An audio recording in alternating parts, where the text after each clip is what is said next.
ऐसे आपकी किश्तों में मौत होगी अगर आप गलत तरीके का खाना खा रहे हैं। कम से कम 40 से 50% भोजन जो आप खाते हैं वो जीवित होना चाहिए। आप मृत भोजन खाते हैं फिर आप जीना चाहते हैं, ये थोड़ा मुश्किल है। भरा हुआ पेट लेकर सोने के लिए जाना बिल्कुल मना है अगर आप अच्छे से जीने में इंटरेस्टेड हैं तो।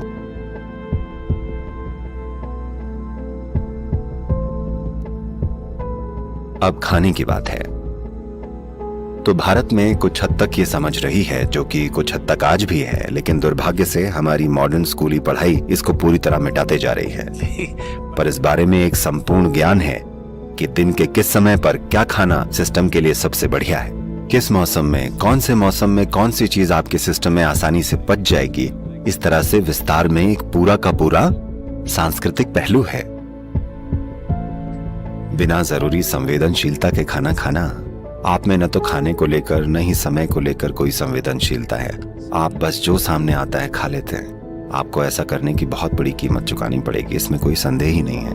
और सबसे बड़ी बात, ये सिर्फ बीमार पड़ने की बात नहीं है। आपने अपनी जीवन शक्ति खो दी, अपनी संवेदनशीलता खोल दी। ये बहुत बड़ा नुकसान है, ये टुकड़ों में मौत जैसा है। अब अगर आप चीजों को पहले जैसी संवेदनशीलता के साथ महसूस नहीं कर पा रहे हैं, अनुभव नहीं कर पा रहे हैं जैसा बचपन में या थोड़ा बड़ा होकर करते थे, इसका मतलब आप आधे मर चुके हैं। तो ऐसे आपकी किश्तों में मौत होगी अगर आप गलत तरीके का खाना खाएंगे। अगर आप बस थोड़ा सा जागरूक हो जाएं तो बड़ी आसानी से जितना सारा खाना आप खा रहे हैं वो बस यूं ही कम हो जाएगा, क्योंकि आपको इतना सारा खाना नहीं चाहिए होता। अगर आप इस शरीर में ज्यादा खाना डालेंगे, आपको उतनी ही एनर्जी पाने के लिए उतनी ही ज्यादा मेहनत करनी पड़ेगी। इससे शरीर पर बुरा असर पड़ता है। आइए इसे ऐसे समझते हैं, 1960 के दशक में आपके पास वो बड़ी बड़ी फोर्ड और शेवी कारें थी, है ना, वो बड़ी बड़ी युद्धपोतों जैसी थी ना। वो कितना पेट्रोल पीती थी, और आज की मॉडर्न कारें कितना पेट्रोल पीती हैं। खैर, अब आप इलेक्ट्रिक कारों में जा रहे हैं, न कोई आवाज है न धुआं, कुछ भी नहीं है, ये मक्खन जैसी चलती हैं। तो मुद्दे की बात यह है कि हमारी बनाई गई मशीनों में भी हम ईंधन की खपत कम करना चाहते हैं। हमको इस शरीर पर भी ध्यान देना पड़ेगा, क्योंकि इस शरीर में थोड़ी सी ऊर्जा पाने के लिए अगर जरूरत से ज्यादा ईंधन लगे तो ये न केवल आपकी इकोनॉमी या आपकी निजी इकोनॉमी के लिए बुरा है, बल्कि इस मशीन के लिए भी बुरा है। क्योंकि थोड़ी सी ऊर्जा पाने के लिए बहुत सारे भोजन को पचाना पड़ता है। और खास तौर से मैं देख रहा हूं कि ये आदत दुनिया के इस हिस्से में बहुत प्रचलित है। लोग 7-8 बजे या 10 बजे खाना खाते हैं, पार्टियां वगैरह होती हैं और वो देर रात में खाना खाते हैं और खाकर बस सोने चले जाते हैं। भरा हुआ पेट लेकर सोने के लिए जाना बिल्कुल मना है अगर आप अच्छे से जीना चाहते हैं तो।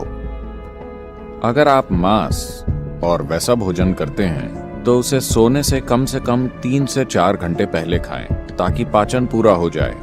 सोने से पहले थोड़ा पानी पीकर सोने जाएं। स्वास्थ्य की बात करते हैं, और अगर कोई कहता है कि आपको कोई बीमारी नहीं है तो इसका मतलब ये नहीं है आप स्वस्थ हैं।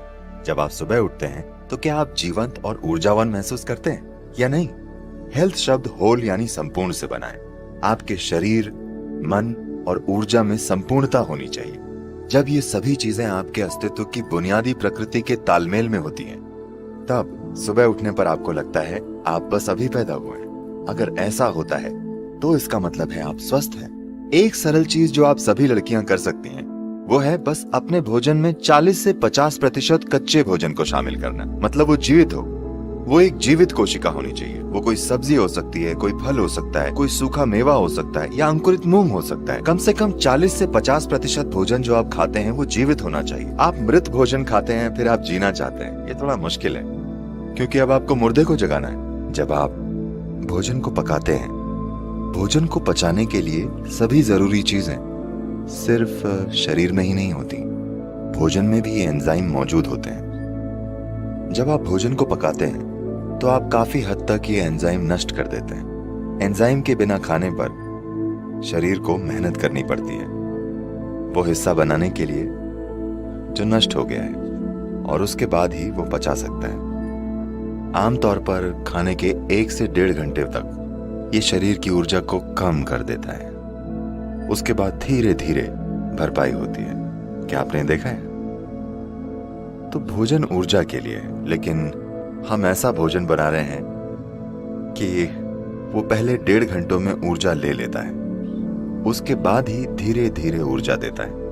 वैसे भी आपका पाचन चाहे जितना भी अच्छा हो, फिर भी आप वे सभी एंजाइम नहीं बना सकते जो पकाने में नष्ट हो गए हैं, सिर्फ कुछ हद तक हम बना सकते हैं। अगर आपकी पाचन प्रक्रिया बहुत मजबूत और अच्छी है तो आप 40 से 50% फिर से बना सकते हैं उसका जो नष्ट हो गया है। अगर ये पाचन थोड़ा कमजोर है तो ये संख्या काफी कम है। कई लोगों के लिए भोजन के कई मायने हैं, लेकिन मुख्य रूप से शरीर के लिए ईंधन है। अगर आप सही किस्म का ईंधन डालेंगे तो ये एक निश्चित तरीके से काम करता रहेगा।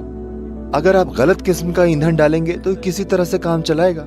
मैं ये नहीं कह रहा हूं कि इस तरह से खाएं या उस तरह से खाएं, बस प्रयोग करके देखें। ठीक है, बस प्रयोग करके देखें।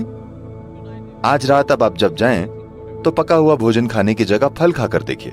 कल सुबह आपको अलार्म की जरूरत नहीं पड़ेगी, आप अलार्म से पहले उठ जाएंगे और आप देखेंगे कि आपकी आंखें भी इस तरह बंद नहीं होंगी। आप उठते ही एकदम सतर्क होंगे। लोग ये नहीं जानते कि अपने शरीर में बिल्कुल आराम से होने का क्या मतलब है। दुर्भाग्य से 95% लोग ये नहीं जानते, क्योंकि आप गलत तरीके का ईंधन डालते हैं। आप इस शरीर को हवा की तरह रख सकते हैं, आसानी से ये आपसे आगे रहेगा। आपको इसे खींच कर नहीं ले जाना पड़ेगा, इसे आपसे आगे चलना चाहिए। आप बस सही तरह का ईंधन डालकर ये कर सकते हैं।